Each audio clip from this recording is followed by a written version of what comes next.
बिस्मिल्लाहिर्रहमानिर्रहीम अस्सलाम वालेकुम वरहमतुल्लाहि वबरकातुहू। मैं इरफ़ान अली और मैं आपको इरफ़ान अली फूड सीक्रेट्स में खुशामदीद कहता हूँ। दोस्तों, आज मैं आपके लिए फ्रेंच बीन्स की रेसिपी लाया हूँ।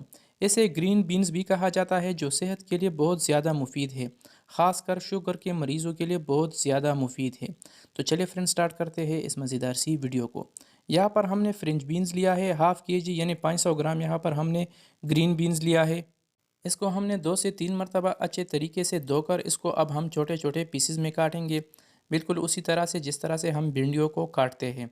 सब्जियों का इस्तेमाल हमेशा घरों में कर लिया करो, क्योंकि सब्जियां बहुत ही ज़्यादा मुफीद होती है सेहत के लिए। तो अल्हम्दुलिल्लाह इसको हमने छोटे छोटे पीसेस में काट लिया है। तो अब बारी आती है इसे पकाने की।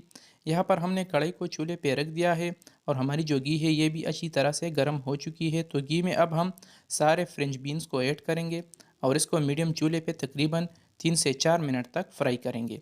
तो आप दोस्तों से हमेशा की तरह एक छोटी सी गुजारिश है, अगर आप हमारे चैनल पे नए हो तो हमारे चैनल को भी ज़रूर सब्सक्राइब करें और वीडियो को भी ज़रूर लाइक और शेयर करें, क्योंकि इनसे हमें काफ़ी हौसला मिलता है और हमें मज़ीद काम करने का जज्बा पैदा होता है। 4 मिनट तक हमने इसको फ्राई किया है और अभी तक हमने इसमें कोई भी मसाला वगैरह शामिल नहीं किया है। अब हम इसमें प्याज़ों और टमाटरों को शामिल करेंगे। यहाँ पर हम 2 दरमियाने साइज़ के प्याज और 2 दरमियाने साइज़ के टमाटर, जिसको हमने छोटे छोटे पीसेस में काट कर इस कढ़ाई में शामिल किया है। और लहसुन को भी हमने इसमें ऐड किया है, जिसको भी हमने बारीक बारीक काट दिया था। और थोड़ा सा अदरक भी हम इसमें ऐड करेंगे। अदरक से इसका जायका बहुत ही ज़बरदस्त हो जाता है।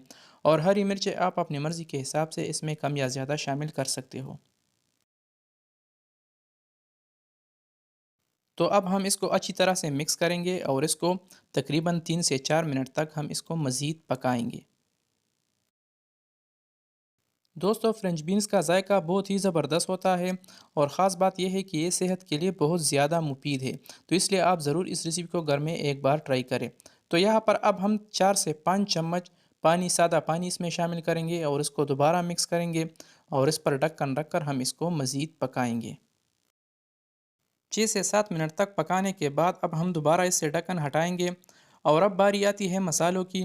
तो अब हम इसमें मसाले शामिल करेंगे। तो मसालों में सबसे पहले हमारे पास है कड़ाही गोश्त मसाला। ये ऑप्शनल है, अगर आपके पास अवेलेबल हो तो आप इसमें ऐड कर सकते हो, वरना इसके बगैर आप बाकी मसाले शामिल करके भी इसे पका सकते हो। तो 1 चम्मच कड़ाही गोश्त मसाला, आधा चम्मच ज़ीरे का पाउडर, आधा चम्मच काली मिर्च का पाउडर और आधा चम्मच गरम मसाले का पाउडर हम इसमें शामिल करेंगे और हस्ब ज़रूरत नमक भी हम इसमें ऐड करेंगे। इन सारे मसालों को शामिल करने के बाद अब हम इसको मिक्स करेंगे और बिल्कुल लो चूल्हे पे हम इसको तकरीबन 12 से 13 मिनट तक मज़ीद पकाएंगे।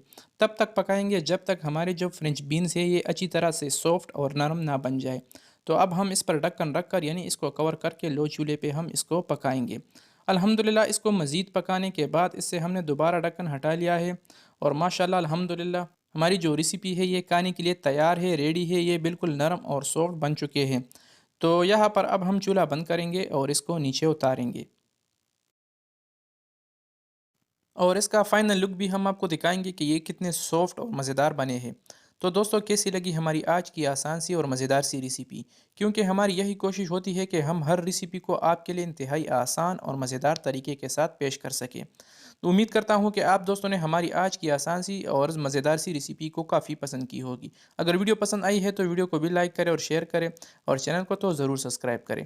तो फ्रेंड, मिलते हैं नेक्स्ट वीडियो में एक नई और आसान सी रेसिपी के साथ। तब तक के लिए अपने दोस्त, अपने भाई फैमिली को दीजिए इजाज़त। जहाँ रहे खुश रहे और हमें अपनी कीमती दुआओं में ज़रूर याद रखिए। अल्लाह हाफिज़।